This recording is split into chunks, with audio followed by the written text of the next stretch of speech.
Oke, selamat datang di podcast Mata Persib, podcast yang akan membahas Persib secara lebih menukik, review match antara Persib Bandung melawan Madura United dalam lanjutan BRI Liga 1 pekan ke-24 ya, yang berakhir dengan skor 0-0, 1 poin di kandang melawan Madura United setelah memang Persib melewati 90 menit pertandingan dengan frustasi. Memang ini salah satu game yang bikin kita sebagai penonton itu nggak nyaman nontonnya ya. Jadi kayak greget, tapi nggak ada peluang yang bagus juga untuk nembus pertahanan lawan juga sulit. Sehingga ya wajar ketika para pemain dan penonton juga ikut ketularan frustrasi nontonnya seperti itu ya.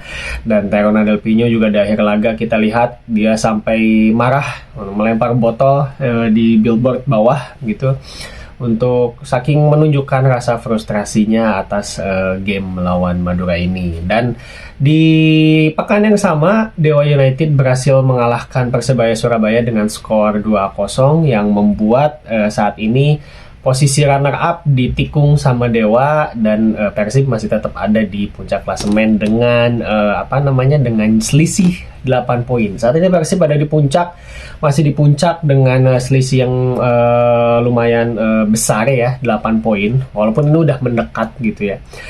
Sementara Persebaya Surabaya di posisi ketiga, tadi posisi kedua Dewa ya, Persebaya di ketiga itu dengan 41 poin, berjarak kembali 10 poin dengan Persib Bandung. Dan di posisi keempat ada Persija Jakarta dengan 40 poin. Jadi posisi dari 2, 3, 4 ini masih cukup rapat dan setiap pekannya selalu ada perubahan.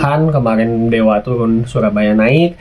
Sekarang Persebaya turun dan Dewa yang naik. Dan mudah-mudahan Persib nggak pernah turun di posisi pertama ya. Oke. Jadi memang sebelum match ini pun ada satu kontroversi yang terjadi ya, di mana Beckham Putra dinyatakan dilarang untuk bermain di pertandingan ini karena dianggap memprovokasi penonton dan melanggar kode etik, kode disiplin dari Komisi Disiplin PSSI. Sehingga di pertandingan melawan Madura ini Etam harus disanksi atas larangan tampil 3 kali. Nah, nanti kita bahas di belakang ya, bagaimana sanksi Beckham ini berimbas ke permainan Persib, dan itu bukan soal mencari alasan karena karena kita gagal menang, tapi memang Bojan Hodak sendiri pun after match menyampaikan kalau sanksinya Etam ini juga berpengaruh terhadap game plan yang memang sudah dia coba canangkan melawan Madura United. Nanti kita bahas lebih detail di belakang. Sekarang kita bahas pertandingannya dulu, dari jalannya pertandingan, dari line up, pokoknya dari awal. Tapi seperti biasa, sebelum membahas lebih lanjut, membahas lebih dalam pertandingan melawan Madura ini, jangan lupa untuk di-subscribe channel Mata Persib. Jangan lupa juga untuk di-like, di-komen juga, ramein kolom diskusinya, seperti di Instagram juga selalu diramein, di-follow sosial media di @matapersib ya, di-follow, ada Instagramnya, ada TikToknya, semua di-follow, dan support terus Mata Persib supaya bisa bikin konten review yang menarik dan bisa menjadi salah satu konten yang kalian tunggu-tunggu untuk membahas pertaktikan soal Persib Bandung, seperti itu. Oke, sekali lagi jangan lupa subscribe dan jangan lupa di follow sosial media @matapersib.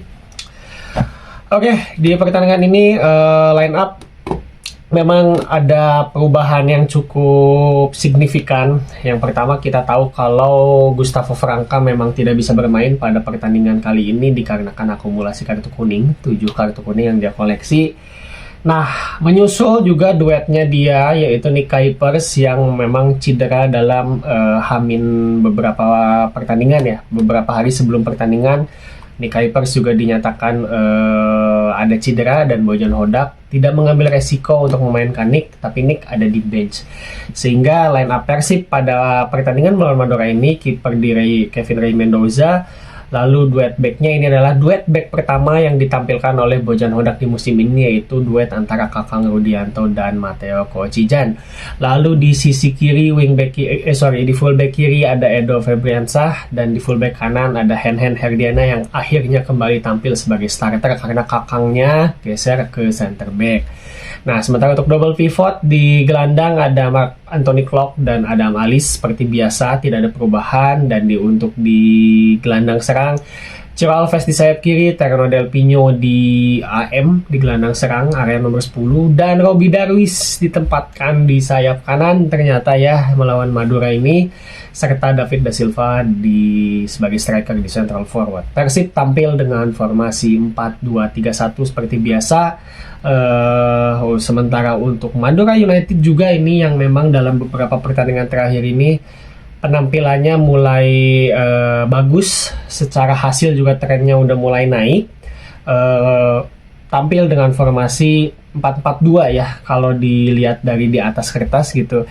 Tetapi ketika di lapangan justru Madura ini lebih kayak 5-4-1, terutama ketika tidak memegang bola. Jadi kita lihat kemarin Madura banyak menumpuk pemain di belakang, parkir bus, fokus untuk bertahan dan menjaga zona, dan itulah yang ternyata menyulitkan Persib sepanjang pertandingan. Jadi secara posisi kemarin pemain Madura banyak melakukan rotasi, dan ya mungkin itu taktik yang direncanakan oleh Madura, membuat Persib kesulitan lewat compactness mereka, lewat kerapatan posisi mereka dan kedisiplinan mereka dalam menjaga struktur. Jadi di atas kertas mungkin mereka tampil tadi dengan 4-4-2, dengan di depan itu ada Yosef Ejejari dan Lulinya yang memang posisinya juga pindah-pindah ini. Dia melebar dan dia juga kadang muncul di area gelandang serang juga gitu. Oke. Di babak pertama baru berjalan sekitar 3-4 menit, Persib mendapatkan peluang yang cukup bagus dari David Da Silva lewat kesalahan antisipasi ya. Kesalahan antisipasi di lini pertahanan Madura di sisi kanan, yang di situ memang ada Ciro juga yang datang mengganggu, lalu bisa memberikan bola ke David di kotak penalti. Tetapi sayang tendangannya memang masih melambung jauh, terbang tinggi gitu di atas mistarnya Miswar Saputra. Jadi ya ini sayang banget karena itu salah satu peluang yang memang udah berhadapan dengan kiper, dan David seharusnya bisa untuk bisa mencetak gol. Jadi XG-nya juga mungkin cukup tinggi ya kalau ada. Nah, setelah peluang itu Madura memang tampil sangat sigap, sangat disiplin untuk lini pertahanannya. Jadi David ini ditempel, di marking sangat ketat oleh back asingnya mereka gitu, Pedro. Gitu, si Pedro ini benar-benar nempel David Da Silva, dan Haudy Abdillah melakukan covering yang sangat bagus. Jadi David Da Silva ini bukan cuma ditempel pergerakannya, tetapi ditutup juga jalur passing ke dia ataupun jalur shootingnya gitu. Jadi beberapa bola yang nyampe ke David, baik itu dari crossing maupun dari progresi bola-bola pendek, bikin si David ini juga nggak punya opsi atau ketutup, terlimit, terbatas gitu ya ketika si Davidnya mau coba memantulkan bola. Jadi baik itu untuk passing balik atau untuk menendang, apalagi itu juga udah ditutup sama pemain Madura yang lain, terutama Haudy Abdillah. Jadi double gitu untuk kesulitannya David kemarin, udah ditempel man mark oleh Pedro, tapi ruang-ruangnya juga ditutup sama pemain-pemain Madura yang lain gitu. Jadinya David cukup terisolasi setelah peluang tadi di menit 4 ya gitu. Karena Madura tahu betul David Da Silva musim lalu juga menjadi momok gitu, yang membuat Madura juga kalah oleh Persib di final maupun di Championship Series gitu. Jadinya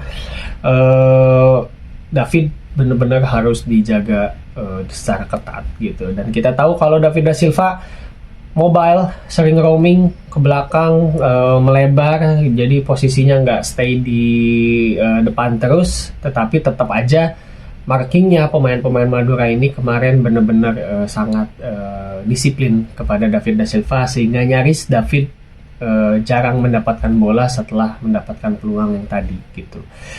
Lalu dengan tampilnya Robby Darwish di sayap pun memang kemarin bisa dibilang kurang efektif ya untuk penyerangan Persib. Kita tahu harusnya yang ada di posisi kanan ini adalah Beckham Putra gitu. Jadinya ketika ditampilkan Robby ini yang memang cenderung bertahan, tentu karena memang naturalnya dia juga sebagai pemain tengah yang memang lebih banyak bertahan, lebih banyak melakukan aksi defensif lah Robby itu secara naluri naturalnya ya.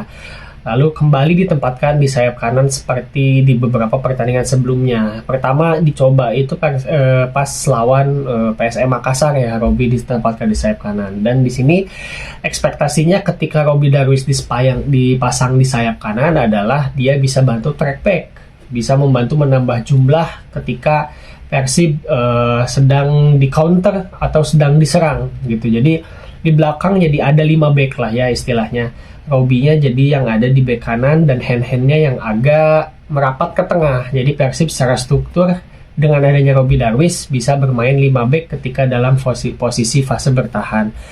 Nah, tetapi di pertandingan kemarin melawan Madura sebenarnya Persib tidak terlalu memerlukan kondisi tersebut, karena Madura United pun kemarin meskipun melakukan beberapa kali counter attack, itu bukan yang membahayakan atau yang memang apa ya, Maduranya mungkin kata lebih tepatnya. Jadi si Madura tuh kemarin fokus untuk bertahan, dia nggak terlalu ketat untuk melakukan pressing, nggak terlalu ngoyo untuk pressing, nggak terlalu inisiatif untuk bermain agresif. Ibaratnya kalau memang misalnya mereka ada peluang ya udah dilakukan, tapi kalaupun memang nggak ada peluang ya udah fokus bertahan gitu. Kemarin tuh melihat game statnya Madura tuh kayak seperti itu. Sehingga kita ini nyaman banget untuk pegang possession ball, untuk coba bola ini dipindahin ke kanan, di switch lagi ke kiri, di lini tengah juga enak untuk megang bola, karena pressing Madura ini juga kemarin nggak terlalu agresif gitu, nggak terlalu tinggi, mereka benar-benar low block untuk memasang garis pertahanan rendah. Sehingga dengan adanya Robby Darwish tadi, ya untuk apa kita bermain dengan 5 back sejajar ketika dalam fase bertahan gitu. Sementara kita lebih membutuhkan pemain sayap yang lebih advance posisinya, lebih bisa berkreasi dan lebih bisa menusuk ke kotak penalti untuk membantu membebaskan David da Silva di situ. Jadi ya inilah yang memang disayangkan kenapa Robby Darwish yang dipasang. Jadi sebelum kita menghujat penampilan Robby yang kurang oke kemarin gitu, kita juga harus memposisikan diri objektif, Robby ini ekspektasinya apa gitu. Karena di pertandingan sebelumnya ketika dia tampil di sayap kanan itu dia bisa menjawab ekspektasi itu dengan baik. Dia bisa track back, dia bisa menahan transisi menyerang dari lawan, karena dia bisa menambah jumlah di area pertahanan gitu. Makanya dia tampil bagus di sayap kanan dan dia juga punya crossing yang oke. Nah, kalau kemarin nggak nyambung jadinya. Kita banyak pegang possession, kita memegang kendali permainan, Maduranya tidak nge-press. Jadi untuk apa menambah orang di lini pertahanan, sementara di lini serangnya juga jadinya buntu gitu Robby Darwish itu. Karena ya dia juga bukan pemain sayap murni yang bisa melakukan manuver-manuver, yang bisa menusuk gitu, itu bukan Robby Darwish seperti itu. Jadinya kita harus objektif. Kalau mau ya jangan dihujat lah ya gitu. Kesalahan-kesalahan taktik seperti ini ya pasti terjadi, pemain yang off juga pasti akan ada. Jadinya ya kritik sewajarnya aja, jangan menghujat terlalu jauh, jangan menghujat terlalu dalam, apalagi memang ini bukan posisi naturalnya Robby Darwish seperti itu. Nah, inilah yang tadi di awal dibilang oleh Bojan Hodak saat press conference, bagaimana Beckham Putra yang selama 5 hari latihan itu masuk ke dalam game plan melawan Madura. Approach taktik dari makro taktikal sampai ke mikro taktikalnya, ke instruksi individu pemainnya, ini sudah disiapkan bersama Beckham selama 5 hari latihan. Lalu akhirnya Beckham diumumkan tidak bisa main H-1 itu pun malam gitu oleh Komdis. Makanya ini kenapa sanksinya jadinya konyol, karena ya terlepas dari kontroversi atas selebrasinya atau dianggap provokasinya Beckham, minimal kalau mau ada hal-hal kayak gini, ini untuk Komdis ya, jangan H-1 pertandingan, atau berlakunya itu kalau mau diumumkan H-1 pertandingan ya berlakunya minimal untuk pertandingan selanjutnya gitu. Karena ya ini pelatih pasti jadi kebingungan, dan ini udah terjadi 2 kali di Persib ya. Kalau nggak salah musim lalu juga terjadi ketika yang Ciro dihukum, Ciro Putu Gede yang dihukum waktu lawan Solo kalau nggak salah. Di situ ada Ciro juga mengacungkan jari tengah, Terus Putu Gede juga ada sempat terprovokasi ya, mohon dikoreksi kalau salah, tapi si pengumuman hukumannya ini yang kenapa harus selalu Hamin satu pertandingan sama Komdis itu gitu loh. Ya nggak apa-apa, mungkin Komdis baru ngegodok, baru merumuskan atau mungkin baru mendiskusikannya, tetapi minimal untuk pertandingan selanjutnya lah gitu si sanksi ini berlaku, karena ya kalau gini pusing pelatih itu pasti udah punya approach, apalagi ini udah tinggal Hamin satu, pelatih pasti udah punya approach tim yang akan tampil nanti itu siapa aja. Kalau taktiknya berjalan, siapa yang akan di drill terus gitu untuk bisa kill the game. Kalau taktiknya nggak jalan, siapa yang akan diganti, siapa yang akan di-adjust gitu ya, siapa yang akan disesuaikan. Itu tuh pelatih pasti udah punya taktik, dan ketika Beckham diganti di last minute seperti ini, dan itu dengan Robby Darwish, ya pusing lah Bojan Hodak, jadinya ya nggak berjalan gitu taktiknya. Makanya itu tadi nggak nyambung. Kita bisa pegang kendali, kita bisa pegang permainan, possession, tetapi ya game plan-nya yang seharusnya mungkin Beckham yang menjalankan malah jadi Robby Darwish. Jadi bukan Robby Darwish yang jelek, jadi ini yang memang bagian dari penyesuaian itu tadi, seperti itu. Oke, jadi bicara soal possession, dari tadi bicara Persib mendominasi terus gitu ya. Nah, ternyata di pertandingan ini Persib memang secara statistik memegang kendali sebanyak 55% possession dibandingkan dengan Madura, tetapi untuk tendangan on targetnya hanya bisa mencetak 3 tendangan on target saja. Sementara untuk Madura posisinya tadi 45% dengan tendangan on targetnya hanya 2. Lalu Persib juga mencatatkan 445 passing, ya ini memang cukup tinggi itu tadi. Yaitu jadinya terlihat dari statistik yang poin-poin tadi aja Persib memang mendominasi pertandingan. Tetapi memang masalahnya ada ketika bolanya ini di final third, bingung mau diapain, bingung mau dieksekusinya seperti apa. Bola muter-muter jadinya untuk mau masuk ke kotak penalti itu, dan gak jadi peluang, jadi sangat kekurangan kreasi, kekurangan bumbu lah kemarin tuh di pertandingan melawan Madura tuh, seperti itu. Nah lalu jalan di babak kedua, Persib memang masih belum menemukan touch-nya lagi, Bojan Hodak juga masih belum menemukan solusi atas buntunya serangan Persib. Beberapa pemain juga justru makin stuck gitu. Nah, yang kemarin disoroti diantaranya adalah duet Klok sama Adam Alis. Jadi Klok sama Adam Alis kemarin itu entah kenapa terlihat nggak pede untuk mengalirkan bola, terlihat nggak pede untuk memegang kontrol gitu. Jadinya meskipun kita possession megang banyak, tapi Klok sama Adam Alis itu lebih banyak di belakang, lebih dalam posisinya. Bahkan beberapa kali sering terlihat sejajar sebagai halfback gitu di antara Kakang dan Matteo Kocijan, mau itu Adam Alis, mau itu Mark Klok. Kita tahu kalau Adam Alis di beberapa pertandingan sebelumnya sangat mobile untuk roaming sampai ke depan kotak penalti, tapi lawan Madura kemarin tuh enggak sampai seperti itu. Saya nggak tahu ini antara memang instruksi dari Bojan Hodak seperti itu menjaga kedalaman, atau ya memang ya itu tadi ada ketidakpercayaan diri mereka untuk menjembatani bola dari lini belakang ke lini tengah terhadap duet Matteo dan Kakang Rudianto, yang memang duet yang baru pertama kali tampil. Walaupun Kakang sama Matteo Kocijan ini kemarin sebenarnya tampil solid sih, minim kesalahan, tetapi kalau dibandingkan dengan Nick kemarin memang jadinya nggak ada back yang bisa berani maju advance sampai ke area gelandang bertahan. Makanya kenapa Klok sama Adam Alis banyak menginisiatif untuk menjemput bola sampai ke area back tengah gitu. Itu dalam banget untuk si Klok sama Adam Alis bisa sampai stay di belakang.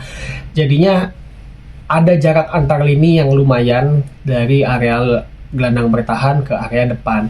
Sementara untuk 4 pemain depan kita, Ciro, Tyrone, Robby Darwish, dan David da Silva, ini cuma Robby yang memang rajin untuk turun membantu menambah jumlah di lini tengah gitu, karena memang naluri Robby tadi sebagai pemain tengah.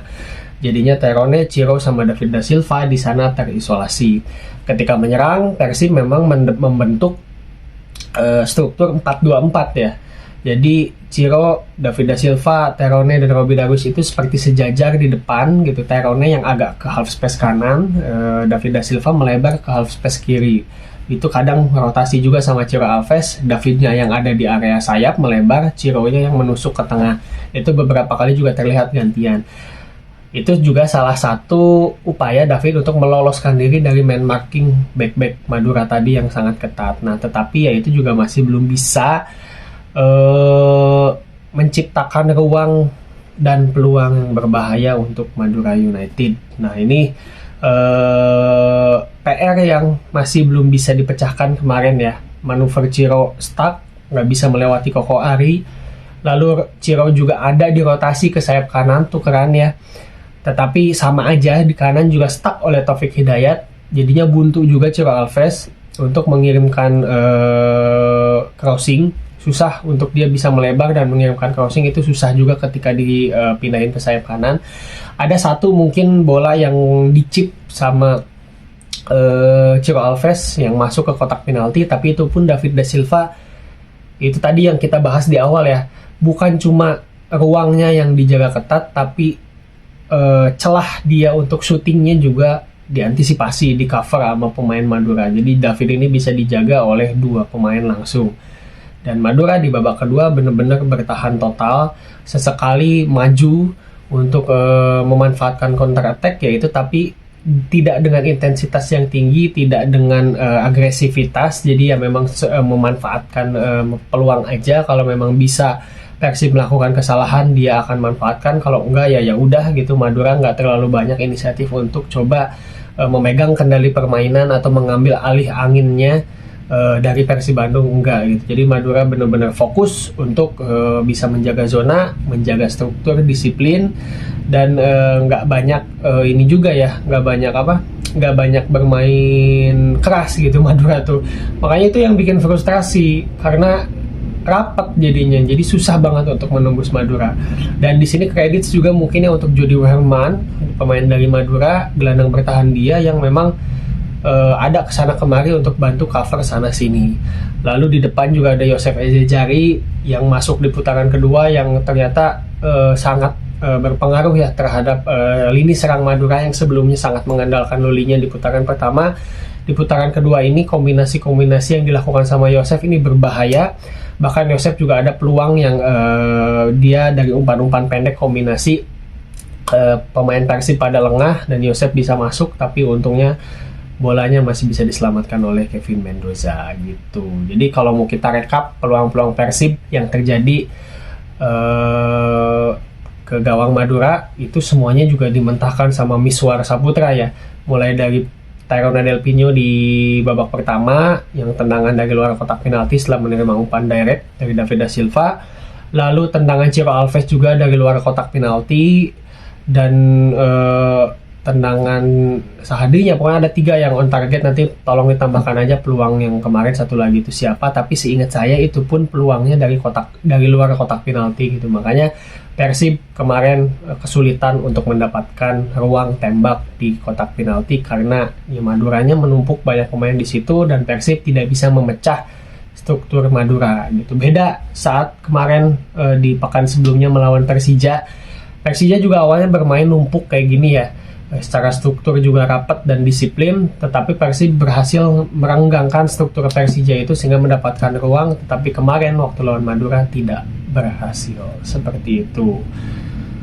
Ya, jadinya pertandingan berjalan dengan membuat kita frustrasi menontonnya karena tidak mendapatkan peluang yang bagus untuk bisa mencetak gol. Dan kebingungan Bojan juga terlihat dari dia yang tidak mengganti pemain, tidak berbuat sesuatu. Biasanya kita tahu Bojan mengganti pemain di menit 60-an, 70-an dan coba melakukan penyesuaian taktikal di situ. Tetapi kemarin Bojan tidak banyak ya melakukan sesuatu, hanya memasukkan Gervane Castagna doang menggantikan Robby di awal babak kedua. Itu pun Gervane ternyata ya tidak bisa berbuat apa-apa juga, tidak bisa memberikan banyak. Kita bilang selalu penasaran dengan Gervane Castagna dan David da Silva jika main bareng. Kemarin udah main bareng untuk pertama kalinya di putaran kedua ini. tetapi ya tidak ada chemistry-nya. Ciro di kanan, Gervane di kiri. Gervane juga secara pergerakan banyaknya cut inside ke area half space, jadi nggak pernah berani melebar seperti Ciro.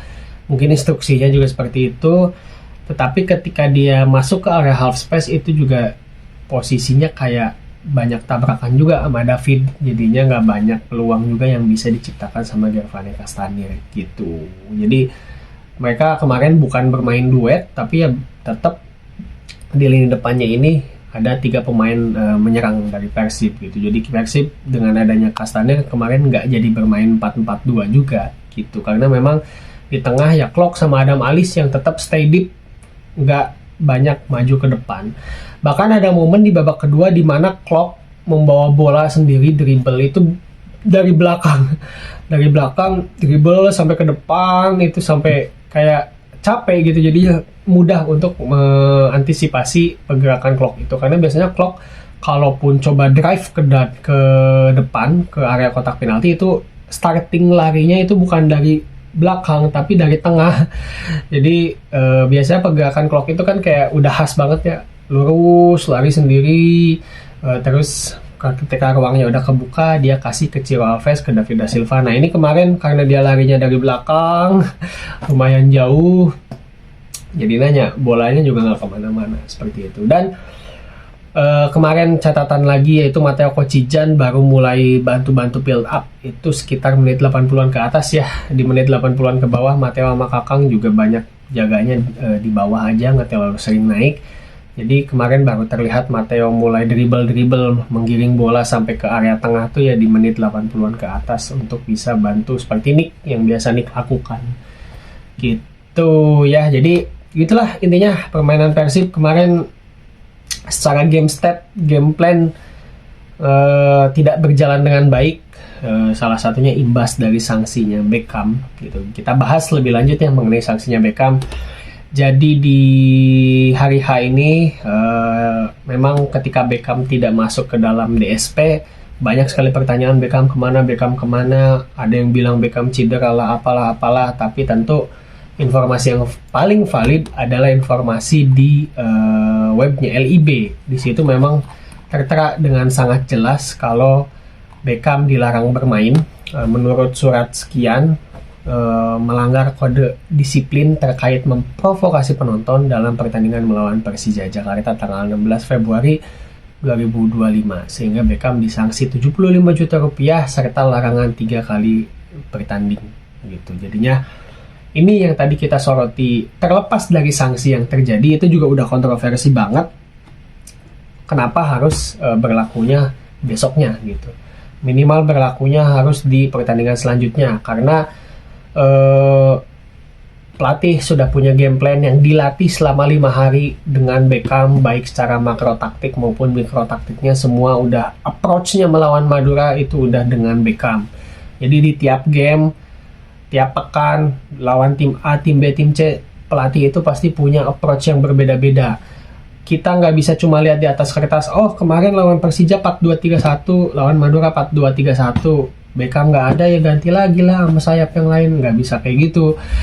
Di sepak bola tidak sesimpel itu, dan lebih kompleks pasti game plan yang di approach sama seorang pelatih gitu. Jadinya ketika Beckham tidak bisa bermain, itu Bojan muter otak dalam waktu kurang dari 24 jam dan akhirnya berimbas ke skor 0-0 lewat sanksi yang konyol ini gitu. Nah, sekarang kita coba bahas soal sanksinya. Terkait memprovokasi penonton, memang ini masuk ke dalam regulasi bahwa seorang pemain tidak boleh memprovokasi penonton. Nah, cuman yang masih belum jelas adalah indikator memprovokasinya. Kalau di musim lalu kita belajar dari Ciro Alves lah ya, yang dia mengacungkan jari tengah. Kalau itu, tanpa kita perlu debat, kita semua sepakat bahwa jari tengah itu adalah gesture yang tidak sopan dan tidak pantas dari siapapun, bukan cuma pelaku olahraga. Dari siapapun mengacungkan jari tengah juga itu pasti memprovokasi gitu. Ada orang diam pinggir jalan lalu kita acungkan jari tengah, pasti ya itu bikin orang itu marah. Itu kita semua pasti sepakat.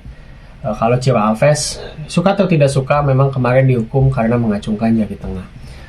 Nah, yang Beckham ini indikator provokasinya itu apa gitu? Selebrasi. Yang namanya selebrasi itu spontan.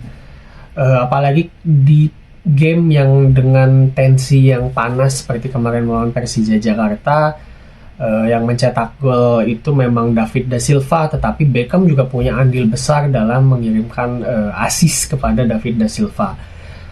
Kenapa tidak boleh selebrasi gitu? Dan selebrasinya pun ya sambil berlari, kedinginan, selebrasi ala Cole Palmer. Ini tidak ada niat. Beckhamnya pun mengklarifikasi gitu pasca pertandingan bahwa selebrasinya ini spontan, memang untuk menunjukkan kalau Persib ini masih di puncak gitu. Ada confidence kalau ini tim gua, tim aing masih di puncak gitu.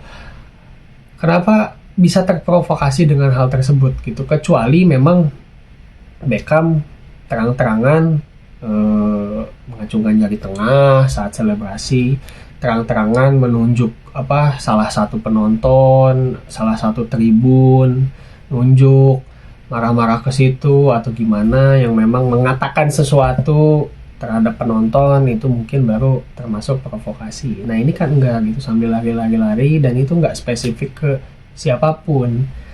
Apalagi kalau kita dibandingkan dengan Eropa, juga itu ada selebrasi yang nyuruh diem lah ke penonton gitu. Ada yang nyuruh kayak mendengarkan hujatan directly ke suatu tribun ketika mencetak gol ataupun tidak mencetak gol gitu. Banyaklah contoh-contohnya di Eropa, mungkin kalau disebut satu persatu juga terlalu banyak lah.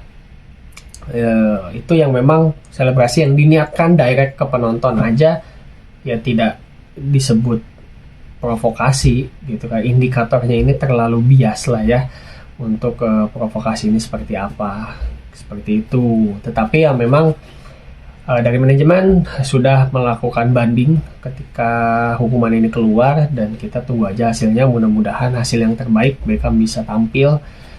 Jangan sampai 3 pertandingan lah gitu. Satu aja kemarin udah merugikan gini, apalagi 3. Di regulasinya pun sebenarnya 2. Jadinya ini saya pribadi nggak menembak atau mengiring opini apapun ya terkait mafia, terkait pengaturan dan lain-lain, nggak sama sekali. Tapi ini menggarisbawahi soal kebobrokan dan ketidakkompetenan PT LIB dari tahun ke tahun, dari pihak Komdis dari tahun ke tahun selalu terjadi hal-hal seperti ini. Bukan cuma untuk Persib, tetapi untuk tim-tim lain pun pasti kejadian. Dan ketika Persib bisa menyuarakan, ya harapannya semua tim juga bisa menyuarakan hal-hal seperti ini supaya ada pembenahan, supaya diperbaiki lah. Masa tiap tahun kayak gini terus kasusnya gitu. Komdis ini juga tiap tahun tuh selalu merugikan, bukan cuma merugikan dari sisi dendanya ya, kalau salah mah ya nggak apa-apa, tapi dari cara mereka kerjanya, dari prosedur kerjanya, dari alur kerjanya, dadakan lah, bias lah, indikatornya nggak jelas lah, kayak gitu ya. Seperti itu mungkin ya reviewnya untuk pertandingan melawan Madura ini. Lalu satu lagi, ini agak ya sedih ya. Jadi memang Coach Bejo Sugiantoro, kita mendapatkan kabar meninggal dunia. Innalillahi wa inna ilaihi rajiun, ayahanda dari Rahmat Irianto. Yang kita tahu dia bukan hanya legend di Persebaya, tetapi legend juga di persepak bolaan Indonesia.